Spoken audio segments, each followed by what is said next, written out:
Come on, hey. I'm so happy to be here, and I'm so happy to be here, and I'm so happy to be here with you all, with you all,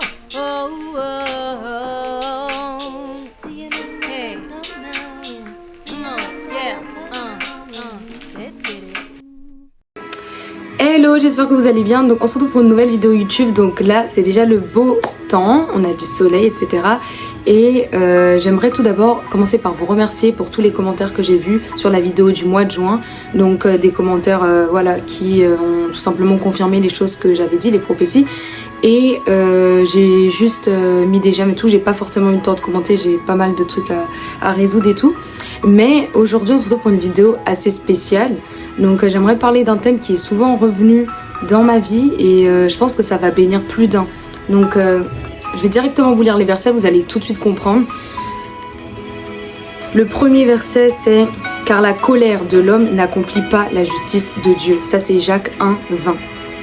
Ensuite on a un autre verset, c'est Éphésiens 4, 26. « Si vous vous mettez en colère, ne péchez point, que le soleil ne se couche pas sur votre colère. » Et le dernier verset qu'on peut utiliser, même si peut-être j'en rajouterai d'autres au cours de la vidéo, c'est Colossiens 3, 21. « Pères, n'irritez pas vos enfants, de peur qu'ils ne se découragent. » Donc le thème aujourd'hui de cette vidéo, c'est tout simplement l'esprit de colère. À quel point des chrétiens peuvent être insupportables avec cet esprit de colère qui les a en fait envahis. Et j'aimerais aujourd'hui m'adresser principalement aux parents, j'aimerais m'adresser aux membres de famille et même aux amis. Donc aujourd'hui cette vidéo elle te concerne si soit tu subis la colère de la part d'un proche, donc dans ton entourage, dans ton cercle, ou si tout simplement c'est toi qui a ces accès de colère et qui ne sait pas comment te maîtriser. Déjà, laisse-moi te dire qu'un des fruits de l'esprit, c'est la maîtrise de soi. Et franchement, on l'apprend dans notre vie chrétienne. Il suffit d'être dans un bus, d'être sur le périph' pour voir que, en fait, la patience, ça évite des explosions de colère. Ça permet de pouvoir être calme malgré une situation qui est tendue. Donc, cultive ce fruit de l'esprit. Beaucoup de chrétiens et de nos jours dans les églises, on cherche les dons, encore et encore, alors que les dons ne font pas tout. Tu peux avoir ce don de prêcher, tu peux avoir ce don de chanter, ce don d'évangéliser, mais si ton cœur il est pourri et ça détruit ton entourage, ça détruit ta famille, ça détruit ton cercle, franchement tu vas pas être une bénédiction pour les gens, tu vas vraiment être une sorte de fardeau, de poids, et c'est pas ce qu'on veut en fait pour toi. Donc je sais pas dans quel cas tu te situes, mais tu as déjà, je pense, repéré si soit tu es colérique ou si soit tu subis la colère de quelqu'un. Et dans les deux sens, ça peut être très lourd à porter, très difficile à vivre. Donc, faut savoir que la colère, ça te poussera forcément à pécher. Ça te poussera à pécher dans le sens où si tu la contrôles pas, tu la maîtrises pas. On parle pas de la colère sainte, de la colère qui est tout simplement un résultat de recherche de justice, de soif de bonté dans ce monde, etc. Non, là on parle vraiment d'un péché. Parce que oui, c'est vraiment un péché pour le Seigneur. Quand tu te mets en colère, tu pèches contre ton frère, tu pèches contre Dieu, tu attristes certaines personnes, tu attristes le Saint-Esprit, tu blesses des personnes, tu blesses le cœur de Dieu.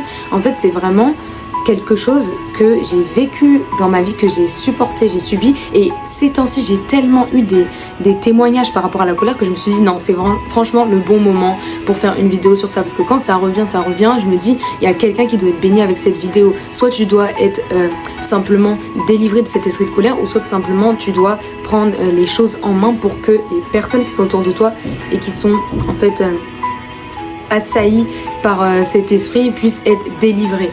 Voilà, et ça va mettre la paix, parce que Dieu est un Dieu de paix, amen. Dieu n'est pas un Dieu de confusion.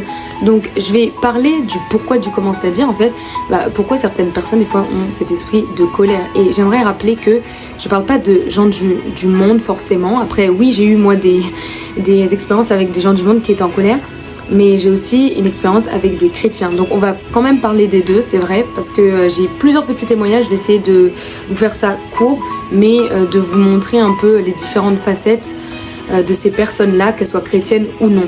Mais cette vidéo, vu que à la base je suis chrétienne, c'est vrai que je veux vraiment que l'église puisse sortir de ce péché en fait. Donc on va dire que ça parle pour l'église, mais tu peux même l'envoyer à quelqu'un qui n'est pas en Christ, parce que la colère ça détruit. Il n'y a pas besoin d'être chrétien pour être en colère, il n'y a pas besoin de ne pas être chrétien pour être en colère. En fait, on aura toujours des situations qui vont nous gonfler, qui vont nous peser, mais il faut savoir maîtriser en fait la chair, crucifier la chair. Et surtout, on ne peut pas avoir des années d'expérience dans le Seigneur et toujours être au même niveau. Et tu ne peux pas servir et toujours être au même niveau. Donc, par où commencer? On va commencer premièrement par l'origine de la colère. Donc là, le Saint-Esprit m'a à cœur de parler sur l'origine, dans le sens où je viens de voir comme ça en vision, en fait, Genèse, genre le début de la création du monde. La colère, c'est-à-dire comment l'ennemi, qui était positionné à une place voilà, très, très élevée, donc Lucifer avec son nom de base, qui en fait par orgueil s'est mis en colère contre Dieu, il s'est mis en combat contre Dieu. Et toi, quand tu es dans la colère, en fait tu vas venir même combattre des choses de Dieu. Tu vas venir détruire même le plan de Dieu. Des choses que Dieu a prévues pour toi, tu peux le détruire. C'est pas pour rien que normalement le proverbe dit que la femme folle en fait elle détruit sa maison mais de ses propres mains. Voilà, donc en fait la colère même c'est le contraire de la sagesse. Tu peux pas être dans la sagesse en même temps être en colère. Faut choisir, tu peux pas être à la fois je sais pas moi sale et propre. Non, il y a forcément une chose qui te caractérise. Voilà. Donc c'est un peu noir ou blanc en fait finalement. C'est pas métis. Voilà. Donc au tout début, en fait, l'ennemi a été en colère contre Dieu.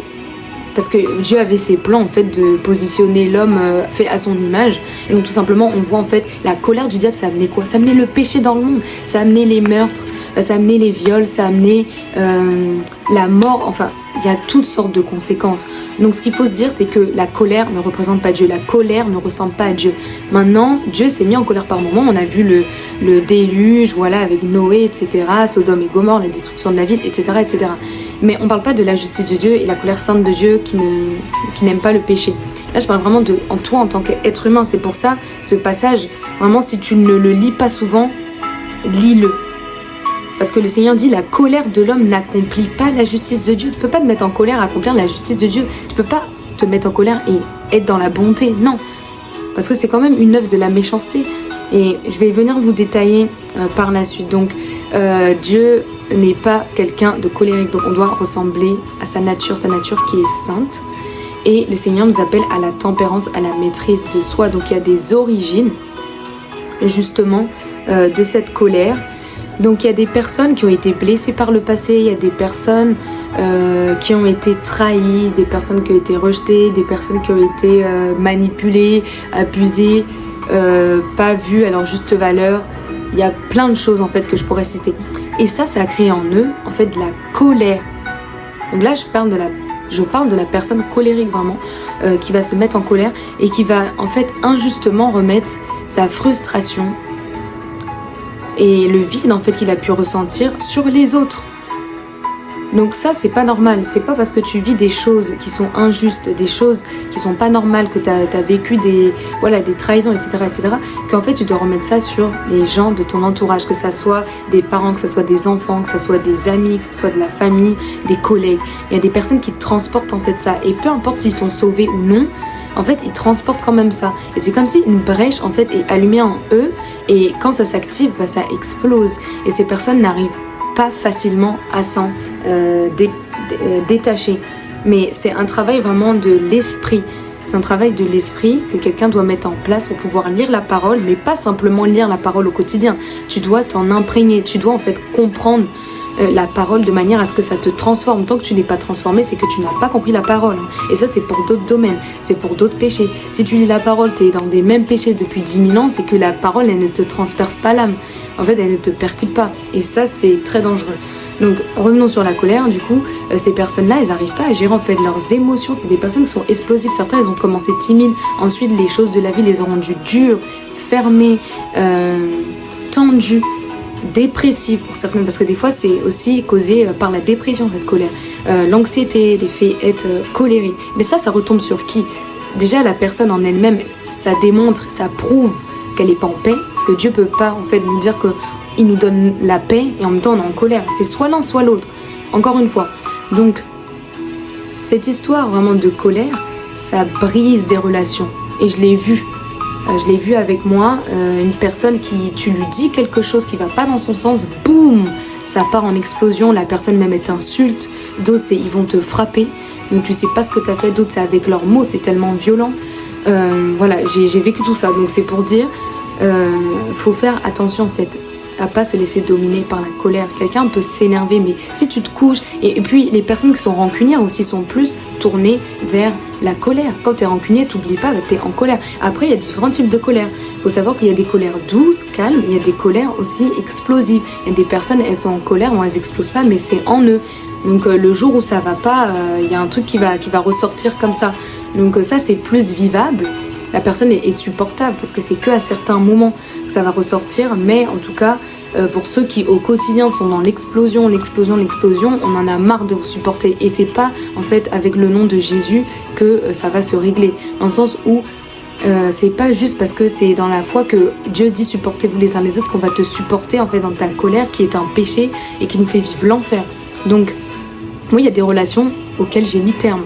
Voilà, des personnes que je prends plus les appels, des personnes que j'ai décidé de m'éloigner parce que c'est des personnes qui en fait ont un problème dans leur âme, ils sont blessés, et le souci c'est pas qu'elles sont blessées, le souci c'est qu'elles ne veulent pas guérir. Donc quand quelqu'un ne veut pas guérir, en fait il veut te faire subir son caractère, et nous on n'est pas dans ça en fait, Dieu n'est pas là-dedans, Dieu veut notre paix, et si ta paix ça te demande de te séparer de certaines personnes, que ce soit ta famille, que ce soit tes amis, etc., bah mets des barrières, sépare-toi, parce que en fait ta paix elle vaut plus que tout. En fait tu peux avoir de l'argent, tu peux avoir la santé, tu peux avoir des amis, etc., mais si t'as pas la paix, en fait c'est comme si t'avais rien. Donc vraiment les personnes qui t'enlèvent ta paix et qui sont là pour tout le temps en fait te prendre la tête, comme j'ai dit, moi je m'en suis séparée, je suis pas là pour souffrir en fait pour rien, pour des personnes en fait qui ne veulent pas elles-mêmes être restaurées, être libérées, des personnes qui s'accrochent à leur caractère et qui justifient leur comportement mauvais et bizarre. Donc par le fait que oui je souffre, oui j'ai fait ceci ou cela pour toi, voilà, non, ça c'est pas du tout une bonne attitude. Il y a des personnes également qui justifient leur colère par le fait que oui c'est parce que t'as fait ceci, oui c'est toi. En fait je vais vous citer clairement des exemples, c'est beaucoup plus simple pour que vous compreniez. Des personnes qui, dès que tu leur parles, donc ça c'est des personnes qui sont colériques, dès que tu leur parles, ça va direct en fait partir au quart de tour. Pour un oui, pour un non, ça explose. Voilà, et ça c'est très dangereux. C'est des personnes, tu peux leur dire ouais ça va et tout, ouais fiche-moi la paix. Donc ça j'ai encore entendu ça récemment. Quelqu'un qui me racontait tout comment un membre de sa famille parlait comme ça de manière sauvage. En fait t'es sauvage, donc si toi quand on te reprend tu dis qu'on te critique, on te juge, et après ça sort des paroles en mode ouais mais t'es pas Dieu et tout, regarde toi-même ta vie, en fait regardez comment ça sort, ça c'est complètement charnel. C'est complètement charnel, ça c'est pas l'esprit de Dieu. Et si t'arrives pas à travailler sur ça, t'arrives pas en fait parce que tu ne veux pas changer, bah en fait tu vas rester dans un même cycle de colère, un même cycle de frustration. Ça apporte des maladies même, voilà, de se mettre en colère comme ça. Et autour de toi tu vas détruire les personnes, et ça affecte aussi les personnes. Ça peut être des fois même des parents, des enfants. Voilà, tes enfants sont tristes, l'atmosphère elle est lourde, soit tu les rends colériques comme toi, parce que les enfants prennent exemple sur leurs parents, soit ils deviennent colériques comme toi, soit ils deviennent rebelles, donc ça commence à faire du banditisme. Ou des gens qui n'avaient pas en fait été éduqués selon l'amour de Dieu, ni l'amour tout court d'un père. Eux ils ont été élevés à la dure, à la mode militaire, donc du coup les je t'aime, les attentions et le fait de parler gentiment, ils ne connaissent pas. Ils ont reproduit ce même schéma avec en fait tout simplement leurs enfants. Et leurs enfants, comme je vous ai dit, soit ils sont rebelles, soit ils sont finalement tristes parce que perdent la joie. Voilà, ils subissent un caractère qu'on comprennent pas. Ça enlève la joie, ou soit en fait tout simplement les personnes vont être colériques comme leurs parents. Donc, vraiment ces phrases là en mode ouais fiche-moi la paix, ouais toi tu connais rien, en fait des paroles aussi qui rabaissent, parce que souvent les gens colériques, j'ai remarqué, parce que quand j'aligne les personnes comme ça, c'est des personnes qui rabaissent les autres, qui se moquent des autres également. C'est un tout. Maintenant cette personne n'a pas forcément tous ces critères là, toutes ces caractéristiques, mais en tout cas j'ai rencontré une personne, voilà, cette personne elle était vraiment avec tout ce caractère là, voilà, les mauvaises paroles, les paroles de rabaissement, pas de confiance en soi, du coup de la colère excessive, juste parce que toi tu vas dire tu préfères une pomme, toi t'aimes pas l'orange, ça part dans une explosion. En fait ça c'est pas normal, et les personnes en fait elles se rendent pas compte, j'ai l'impression qu'elles sont comme ça. Maintenant le problème c'est quoi? Quand tu leur dis en fait, elles veulent pas accepter. Et c'est là où est le gros problème. Parce qu'il y a un manque de repentance, il y a un manque d'humilité de reconnaître que j'ai eu tort. Et je dirais que même si c'est des parents, reconnaissez avec vos enfants que vous avez tort, vous avez mal fait, vous avez été trop dur. Parce que j'avais quelqu'un, vu que je prie pour les gens et tout, sur les réseaux sociaux, une sœur qui me disait comment sa mère, c'était invivable et tout, pour un rien, elle lui criait dessus. Et souvent, c'est des atmosphères spirituelles qui sont envoyées comme ça, soit pour stopper le but de l'enfant, soit pour détruire en fait la vie familiale tout simplement. Donc je lui ai donné des conseils, je lui ai dit de pas forcément répondre, de s'isoler, de pas passer trop de temps en fait finalement avec sa maman, et de beaucoup prier. Il faut beaucoup prier. Franchement, ça peut prendre du temps, mais les résultats ils vont être là un moment, mais ça peut prendre du temps. En attendant, la personne va souffrir. D'ailleurs, je sais plus ce qu'elle est devenue. Je crois qu'elle m'avait dit que ça va un peu mieux, mais ça reste toujours. Et pourquoi ça reste chez certaines personnes? Parce qu'en fait, elles n'ont pas fait de délivrance par rapport à ça. Dans le sens où la délivrance, c'est pas juste que quelqu'un est parti commettre l'impudicité et maintenant il se retrouve avec une légion de démons. Non, la délivrance, elle vient pas que de... Elle n'est pas que en rapport avec l'impudicité. La délivrance, ça peut être vraiment lié à quelqu'un qui n'arrive pas à se défaire d'un péché, que ce soit une addiction à la drogue, au porno, je sais pas moi, un certain type de nourriture, ça peut être la colère. En fait, t'es pas délivré parce que t'as pas décidé de regarder ton problème en face. Et je regardais encore une vidéo et c'est pour ça, là, j'ai dit non, il faut vraiment que je la sorte cette vidéo. Je suis tombée sur cette vidéo parce que cette semaine, on a fait que me parler de la colère, que ce soit avec des gens, que ce soit sur les réseaux sociaux. Et c'était l'histoire en fait d'un père qui parlait mal à son enfant, à sa femme. Elle lui dit ouais t'as pas mangé ce matin. En fait c'est des questions simples, les gens colériques. Ouais alors t'as pas pris ton petit déj, ouais qu'est-ce que tu t'occupes de ma vie et tout, occupe-toi de tes affaires, fiche-moi la paix, je veux pas aussi savoir combien d'heures j'ai dormi. Donc j'étais choquée parce que ça je l'ai vraiment expérimenté. C'est des choses vraiment où tu parles gentiment aux gens, ils te répondent mal. En fait c'est un manque en fait d'amour, il y a un vide, il y a des choses qui ont été par le passé causés par des personnes et en fait eux ils n'ont pas été libérés de ça, donc ils le reprojettent sur d'autres personnes. Voilà, et c'est affreux, vraiment c'est affreux, c'est insupportable tant que ces personnes ne reconnaissent pas en fait que ils ont tort. Et donc dans ce dessin animé, le papa finalement il a été viré du travail parce que même les collègues en fait ils changeaient de service, c'était insupportable. Il faisait le petit chef autoproclamé alors que c'était même pas lui le boss, mais avec ses collègues il répondait mal, ouais pourquoi t'as pas fait le dossier comme ça, etc. T'as tout foutu en l'air. En fait c'est des personnes qui parlent mal souvent, la bouche ça peut être un poison. Donc vraiment faisons attention, quand tu vois quelqu'un qui peut parler mal, c'est quelqu'un qui peut aussi en fait piquer des crises de colère. Voilà, il y a des personnes qui sont vives, je parle pas des personnes qui sont vives, je parle des personnes tout simplement qui sortent des paroles en fait qui sont mauvaises. Il y a même des personnes qui pourront avoir mauvaise haleine à cause de ça. C'est-à-dire ta bouche en fait sort que du poison. Donc ça peut même affecter du coup même ton haleine. Il y a des personnes, ça peut leur causer des problèmes de santé, de la tension. Tu t'énerves tout le temps, mais tu auras de la tension. Et le pire c'est que le papa, voilà, il était méchant avec sa femme, du coup avec son enfant. L'enfant il se sentait pas aimé et c'est ça qui crée un rejet en fait. Même des fois chez certains enfants, l'enfant il est là, il a peur des gens. Il est timide, ou il a peur des gens, il a peur de dire non, ou il a peur des gens en général. Et donc du coup, il a peur parce qu'à la maison, il a peur. Donc avec les autres personnes aussi, ça va être pareil. Voilà. Donc faut faire attention parce qu'en fait, ces personnes colériques, elles sont en train de détruire eux-mêmes, mais également les personnes autour d'elles. Elles vont pas en fait récupérer leur bénédiction. Les choses que Dieu devait te donner, il va pas te les donner parce que t'es pas encore mature. En fait, c'est un manque même de maturité. Tu pourras pas recevoir les choses que tu es censé recevoir si t'es toujours dans la colère, t'accuses les autres, tu te victimises. Ça peut être même... Il y a d'autres histoires que j'ai. Tu peux être là, tu fais un cadeau à quelqu'un, en fait, il te le jette à la figure dans le sens où il est jamais satisfait, il est jamais content, il peut t'avoir demandé quelque chose, tu lui donnes, mais en fait quand tu lui donnes c'est comme si c'était rien quoi. Donc je pense que ces exemples ça parle beaucoup à plusieurs, vraiment. Donc à la fin le papa il a été licencié comme je vous ai dit, enfin il a été mis en arrêt et ensuite il a quelqu'un qui est venu lui parler. Donc c'était sûrement un évangéliste, en tout cas un enfant de Dieu, et qui lui dit ouais qu'est-ce qu'il y a, vous pleurez et tout. Il dit ouais fiche-moi la paix, occupe-toi de tes affaires.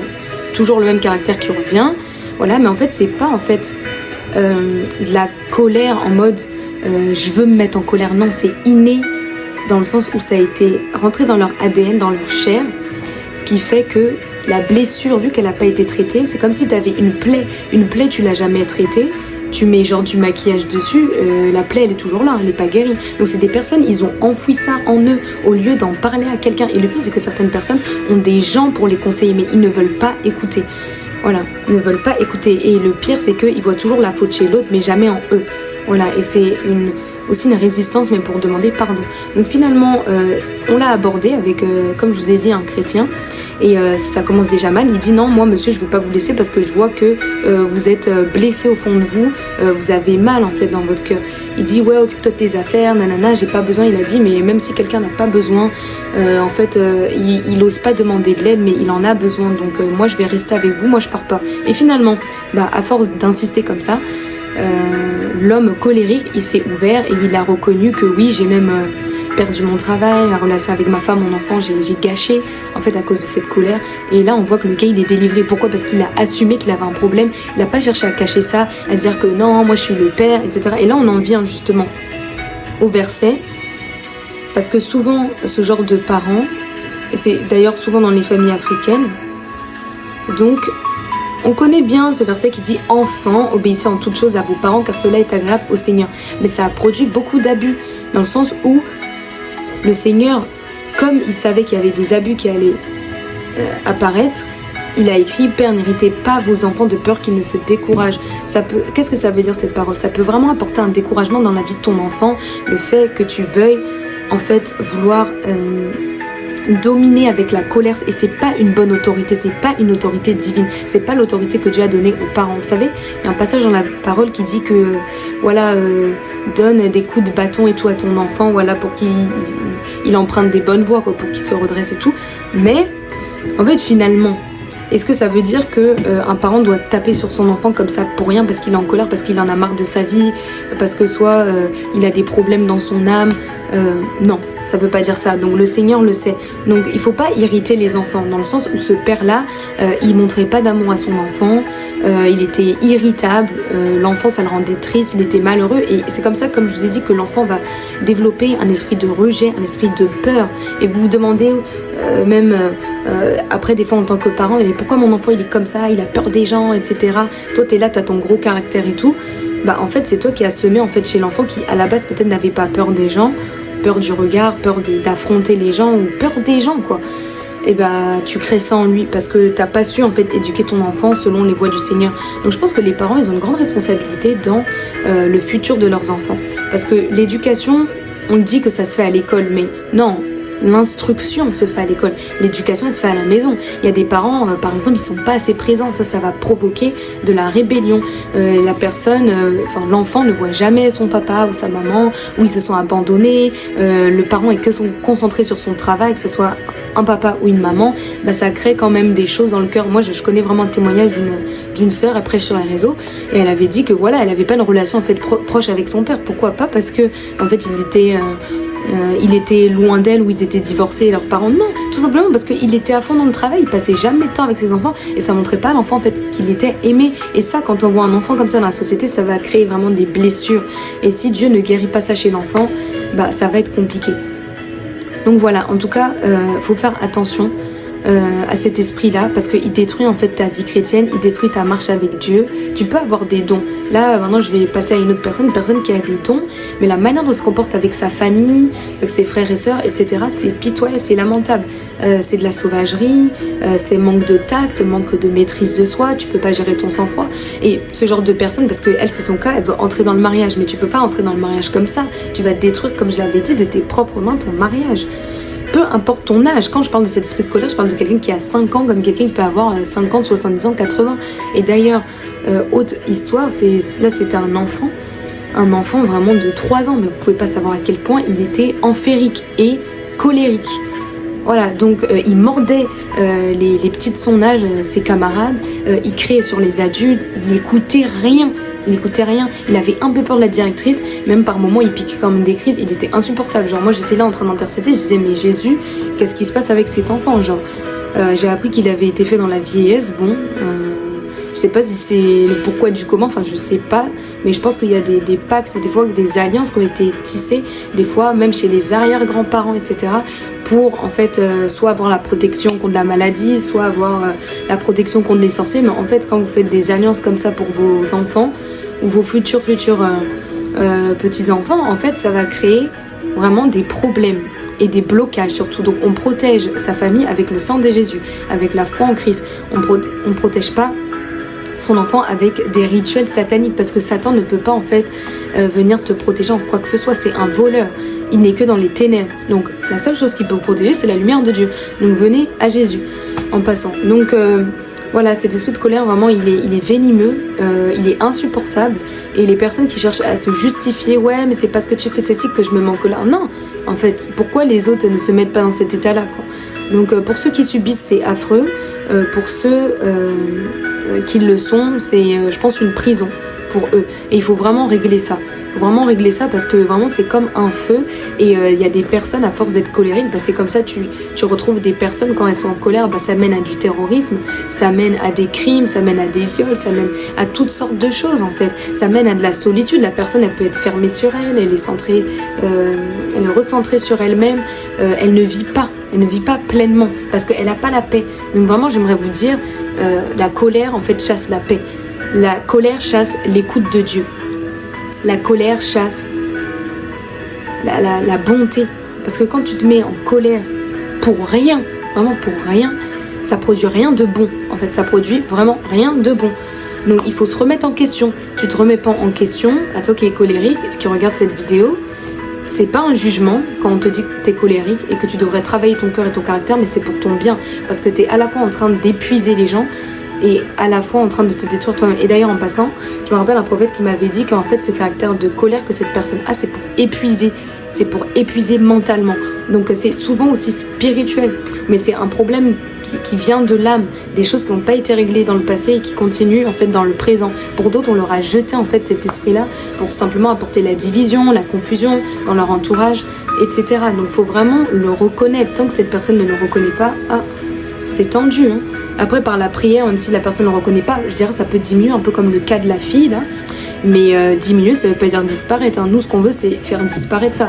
Donc la délivrance, en fait, elle est possible si quelqu'un veut cette délivrance. Qu'est-ce que je peux dire d'autre à ce sujet ? C'est vraiment pénible parce que ces personnes qui sont colériques, elles sont vraiment pas enseignables. Tu leur dis quelque chose, elles vont le prendre comme une pique, comme quelque chose de personnel, alors que c'est pour les faire progresser, pour que toi aussi tu puisses continuer à les côtoyer, quoi. Donc c'est des personnes qui sont têtues, un peu rebelles. Moi, le Seigneur me disait que cette personne, elle est têtue, elle écoute pas. Et tout simplement, on voit que ces personnes-là, pour entendre la voix de Dieu, c'est compliqué, hein. C'est compliqué, je vois pas comment Dieu cohabite dans son temple avec la colère, quoi. On te donne un conseil, je sais pas moi, essaie de t'arranger physiquement, d'être propre, etc., de prendre soin de toi. La personne elle se met en colère, elle dit tu me juges, ouais t'es pas Dieu, occupe-toi de ta vie, regarde, il y a ça qui va pas dans ta vie et tout. En fait là t'es en train d'agresser quelqu'un que Dieu a envoyé pour t'aider. Il faut vraiment apprendre, je pense quand on est colérique, à parler doucement. Parce qu'à partir du moment où tu parles fort, bah, ça va activer je pense la colère. Et puis si vous vous filmez, essayez de vous enregistrer pour voir votre voix, comment ça donne dans une vidéo ou dans un audio. Vous comprendrez que vraiment c'est pas normal. Et certaines personnes elles ont des colères, c'est démoniaque vraiment, c'est démoniaque. Donc faut vraiment travailler ça, sinon vous allez perdre des opportunités, perdre des places, des positions, perdre des amis, perdre des membres de votre famille. Ça va vraiment venir souiller vos relations et rien de bon va pouvoir sortir de là. Donc j'espère que cette vidéo elle vous a encouragé, inspiré. Moi c'était vraiment un fardeau sur mon cœur parce que à force d'entendre depuis toute cette semaine des trucs sur la colère, je me suis dit non, franchement il y a des personnes qui ont besoin de ça. Donc vraiment écrivez dans les commentaires, voilà, si vous subissez la colère de quelqu'un, et je prierai pour vous. Et si vous êtes colérique et vous voulez en être délivré, voilà, commentez-moi quelque chose de ce genre pour que vraiment je puisse voir en fait la vidéo elle a impacté quelle personne, quoi. Parce que c'est vraiment un problème qui est grave. La colère en fait diabolique, même quand elle vient au sein de l'église, bah, c'est très lourd. C'est très lourd. Je connaissais une sœur qui en plus était dans des pratiques bizarres, donc elle venait tout le temps à l'église. Comme quoi, j'aimerais clarifier que c'est pas parce que tu vois quelqu'un à toutes les réunions de prière, tu vois quelqu'un dans tous les jeûnes, dans toutes les veillées, etc., que ça veut dire qu'il est dans le Seigneur, qu'il est sauvé. On voit Judas, c'était peut-être un disciple de Christ, mais on a vu comment il a trahi Jésus. Donc ce qui veut dire que c'est pas le fait d'être tout le temps à l'église qui prouve que t'es chrétien, c'est ton cœur, c'est ton caractère. C'est pour ça, travaille ta colère. Et maintenant, je vais parler aux personnes qui n'ont pas ce cœur-là de colère, mais qui des fois se mettent en colère comme tout le monde. Voilà. j'aimerais tout simplement dire que, et je l'ai beaucoup vu, surtout dans mon travail voilà, de chanteuse dans la rue, que ça servait à rien de se mettre en colère. Des fois t'as des personnes, elles veulent venir en fait polluer ton atmosphère, polluer ta joie de vivre, polluer ta bonne humeur. Elles cherchent des problèmes. D'ailleurs il y a une personne en particulier à qui je pense. Voilà, cette personne-là, ça se voit qu'elle a un mal-être, qu'elle est pas bien parce qu'elle se met en colère avec tout le monde. Elle peut pas parler normalement, doucement. Elle crie. En fait, et la personne écrit. Tu te demandes, mais en fait, ça le fait passer pour un fou. Ça le fait passer pour un sot, vraiment. Se mettre en colère pour des choses qui sont normales, c'est normal. Mais maintenant, comme je vous l'ai dit, ces personnes-là, elles vont ressasser la colère, elles vont jamais pardonner, elles vont être dans la rancune. Non, ça, faut arrêter. Donc, comment faire, comme je vous le disais, pour des personnes qui sont pas de nature colérique, mais qui par moments font face à des situations, forcément, qui vont t'irriter. Moi, dans mon travail, j'ai vu que voilà, cette personne-là, ça servait à rien de s'engueuler avec. La personne, elle est comme instable émotionnellement. Cette personne, elle n'arrive pas à raisonner. Donc c'est mieux la douceur, c'est mieux l'amour et c'est mieux aussi le silence. Des fois il y a des personnes comme ça, c'est ça que j'ai appris vraiment. Le silence, des fois ça évite certains problèmes. Il y a des personnes, elles n'aiment pas être enseignées, tu te tais, tu laisses passer, tu reviens parler quand tu veux. C'est plus pacifique comme ça. Vraiment, c'est comme ça je dirais qu'il faut vivre en fait les situations où tu pourrais être dans la colère. Au lieu de commencer voilà, à te plaindre, commencer à être activé quoi, dans ton cœur, tu sens ton cœur commence à battre et tout, etc. Non, tu commences vraiment à déclarer la paix et surtout à te concentrer sur Jésus, qu'est-ce qu'il aurait aimé que tu fasses, à penser à la croix, comment Dieu a subi des choses injustes. La colère, on va dire, des hommes, parce que les coups de fouet, les insultes, etc., c'était le résultat de colère. Donc, voilà, des fois, il faut être silencieux, des fois, il faut être calme. D'ailleurs, en parlant de calme, j'étais du coup avec une personne, comme je vous ai dit, que je m'éloigne. Parce que à force, quand tu vois que la personne, tu veux l'aider, elle veut pas s'aider elle-même, elle n'est jamais dans le progrès, mais elle veut toujours soit mettre la faute sur les autres ou s'excuser, se justifier et ne pas changer son comportement. On n'a pas à subir ce genre de choses. En fait, c'est que la personne, elle n'est pas encore prête à faire face à elle-même. Donc, cette personne, je vois que je lui donne mon avis, elle prend ça comme un pic. Finalement, je calme la situation et je commence à poser des questions. Parce que souvent, même ces personnes sont colériques. En fait, vous posez des questions en fait normales, mais elles répondent à côté. C'est là où vous comprenez que c'est comme si un truc qui va pas dans leur tête. Tu lui dis où est-ce que le drap a été posé par exemple. On va prendre, c'est la question qui m'est venue. Où est-ce que le drap a été posé? Et la personne elle commence à s'énerver, à dire que ouais mais j'ai pas touché le drap, nanana, qu'est-ce que t'as fait, nanana. Écoute ma question. Où est-ce que le drap a été posé? Et à force de répéter, c'était pas ça le sujet, mais c'est exactement ça. Donc du coup, c'est ça qui s'est passé, il s'est calmé. La personne s'est calmée en fait.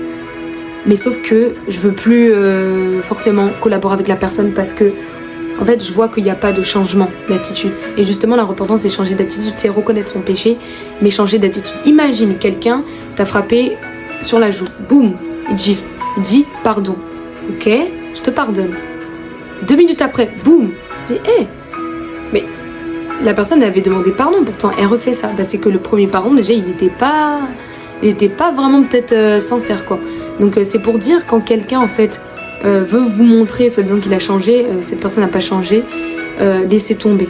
Dieu va s'occuper d'elle, on n'est pas appelé à porter des fardeaux et surtout quand cette personne devient un fardeau, c'est des personnes souvent elles sont mises à part, soit elles sont rejetées, soit c'est des personnes elles ont vécu un traumatisme.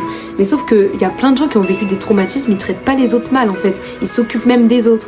Des fois ils ont leurs moments et tout mais ils se retirent, ils veulent pas mettre leur colère sur les gens parce que ça servira à rien en fait. Ça servira à rien. Donc j'aimerais prier pour clôturer cette vidéo pour que vraiment vous puissiez avoir cette révélation que la colère, vraiment, c'est inutile dans votre journée. On a assez de... À chaque jour suffit sa peine, comme dit la parole. On a assez de fardeaux, assez d'épreuves, pardon. Donc c'est suffisant. Donc que vous puissiez voir la colère comme vraiment quelque chose à bannir. Donc merci Seigneur pour cette vidéo. Je suis contente parce que j'ai pu en fait délivrer le message que tu avais voulu que je délivre. Il y a des personnes qui sont enfermées dans une prison de colère depuis des années. Certains ça dure depuis des années. Certains ils accompagnent ça d'alcool, ils accompagnent ça de gourmandise, ils accompagnent ça de cris, de disputes, de querelles. de froideur, de rancœur, d'amertume. Ils font la gueule, leur visage même est dur, leur front est dur, leurs yeux dégagent la colère, Seigneur, la fureur. Mais Seigneur, tu es capable de changer des personnes. Tu as changé Pierre, tu as changé Saul de Tarse, tu es capable de changer, Seigneur, encore tes enfants. Pour ceux qui ne sont pas tes enfants, Seigneur, je sais que la prière est puissante, elle a une grande efficacité. Je prie pour les personnes qui subissent maintenant cette colère au quotidien, Seigneur, que tu puisses leur donner la paix dans le chaos, et que tu puisses leur donner vraiment ta parole comme bouclier, comme appui. Et peut-être que ça fait partie du chemin pour pouvoir supporter pendant un moment, je dis pas pendant toute la vie, mais pendant un moment, pour voir les effets justement néfastes de la colère et pour que ça soit une leçon pour elle de ne pas reproduire cette colère, qu'elle puisse s'en éloigner. Donc ça peut être peut-être pour toi une leçon et vraiment, comment dire ça, ça peut être pour toi vraiment un dégoût, le fait que tu vives la colère au quotidien, de te mettre toi-même en colère à ton tour, que tu puisses apprendre la tempérance, que tu puisses apprendre vraiment à pardonner, que tu puisses apprendre la patience, que Dieu puisse changer le cœur de cette personne, à toi qui fais les choses bien. Peut-être on ne reconnaît pas ce que tu fais de bien, on minimise, on dénigre, on ne fait pas cas en fait de ce que tu fais pour les gens et les gens te le rendent mal.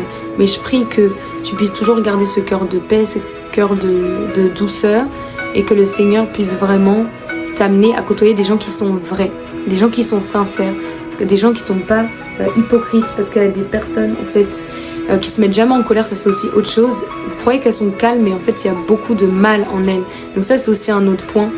Beaucoup de personnes qui gardent l'hypocrisie dans leur cœur, elles sourient tout le temps, elles vont jamais se mettre en colère contre toi, mais en fait elles ont pas un cœur sincère. Donc je prie aussi que tu puisses être délivré de ce genre de personnes autour de toi, que le Seigneur puisse te faire grâce en cette saison, que pendant ce mois de juin qui est encore en cours, que tu puisses voir la gloire de Dieu, la main de Dieu, tu puisses recevoir ton miracle, recevoir ta bénédiction, recevoir ton déménagement, que ce soit un déménagement physique ou spirituel. D'ailleurs, l'autre jour, petit clin d'œil de Dieu, j'ai vu juste en bas de mon immeuble quelqu'un qui est en train de déménager.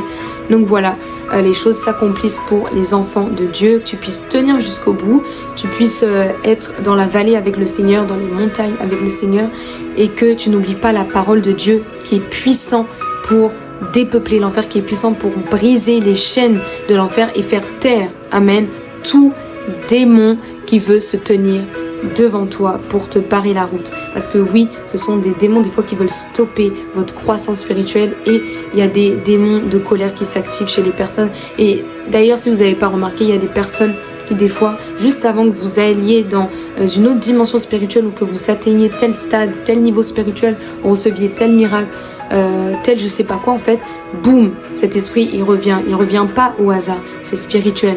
Donc apprenez à discerner également pour pouvoir prier bien, et surtout ne priez pas juste pour l'esprit de colère, apprenez à voir, à vérifier la source de cette colère. Si c'est un problème dans l'enfance, si c'était peut-être des personnes qui avaient vécu la moquerie, des personnes qui avaient vécu le rejet, en fait priez pour cette chose-là, et c'est ça qui va en fait détruire la colère. Aimer ces personnes, un jour un prophète m'avait dit, c'est en aimant en fait la personne que voilà, ça va aussi s'atténuer et j'espère disparaître, parce que la manière dont il parlait, bon, ça s'était amélioré chez la personne, mais c'est vrai que la nature revient au galop parce que la personne ne veut pas admettre. Donc je prie que les personnes qui sont colériques puissent admettre, parce que vous saoulez les personnes autour de vous, on en a marre de vous, vous êtes insupportables. Voilà. Et ça détruit tout simplement la relation et ça détruit votre propre vie. Donc apprenez à vous maîtriser, apprenez à vous maintenir. On ne résout rien d'ailleurs par la colère. Tu verras que la parole te dit que une parole douce apaise en fait, ça calme la fureur, ça calme la tempête. Donc apprends que si tu veux régler des comptes, si tu veux que les choses se solutionnent, que les choses se résolvent, reste dans le calme. Apprends à rester dans le calme. Apprends à rester calme. Ça ne sert à rien de s'énerver, de monter sur des grands chevaux, de prouver ceci ou cela. Le plus grand des caractères, c'est le fait de pouvoir résister dans les tempêtes et de pouvoir être calme malgré les tempêtes. Et à toi qui subis la colère, je dirais, ne te plains pas, mais loue le Seigneur, continue de le louer, de le servir, de le connaître, de chercher à comprendre qui il est, à aller en profondeur. Et sûrement Dieu fera, il y a des choses des fois qu'on subit, mais Dieu, je sais qu'il nous réserve vraiment beaucoup de bénédictions au ciel pour tout ce qu'on aura vécu. il y a des parts de bénédiction qu'on recevra sur terre, mais il y en a d'autres qui au ciel, voilà, nous attendent. Et on doit vraiment se réjouir. Il y a des versets qui disent dans Matthieu, heureux ceux qui sont tristes, heureux ceux qui sont opprimés, heureux ceux qui sont persécutés, etc. Heureux ceux qui sont doux. Enfin, il y a tellement de bénédictions qui nous attendent si on marche en accord avec la volonté de Dieu, si on résiste, si on souffre. En fait, pour la justice, pour le Seigneur, il y a beaucoup de belles choses qui nous attendent. Et je pense qu'il faut se concentrer sur ça, ça t'aide à supporter un peu plus la situation. Donc voilà, on se retrouve pour une prochaine vidéo. Normalement, c'est pas celle-là qui devait sortir, c'était une autre. Mais là, je trouvais important que celle-là, elle sorte. N'oubliez pas, je vous aime. Je prie pour vous, priez également pour moi, parce que servir le Seigneur, c'est pas de tout repos. Et on se retrouve dans une très prochaine vidéo. Bye! Donc Dieu veut nous rendre beaux, Dieu veut nous rendre vrais. Et on doit passer par le feu pour être purifié. Donc si tu te trouves dans un endroit où t'es pas compris, t'es pas aimé, t'es pas apprécié, t'es pas populaire, bah sache que c'est le plan de Dieu. Parce que là où tu es rejeté, en fait, c'est là où le plan de Dieu se révèle. C'est là où toi, tu es une lumière au milieu des ténèbres. Dieu n'a pas dit qu'il allait alléger notre vie. Il n'a pas dit que ça allait être facile. Il n'a pas dit qu'on allait avoir des cadeaux tous les jours, on allait être riche, on allait être populaire, etc. Des stars. Il a juste dit qu'il sera avec nous tous les jours jusqu'à la fin du monde. Matthieu 28, 20.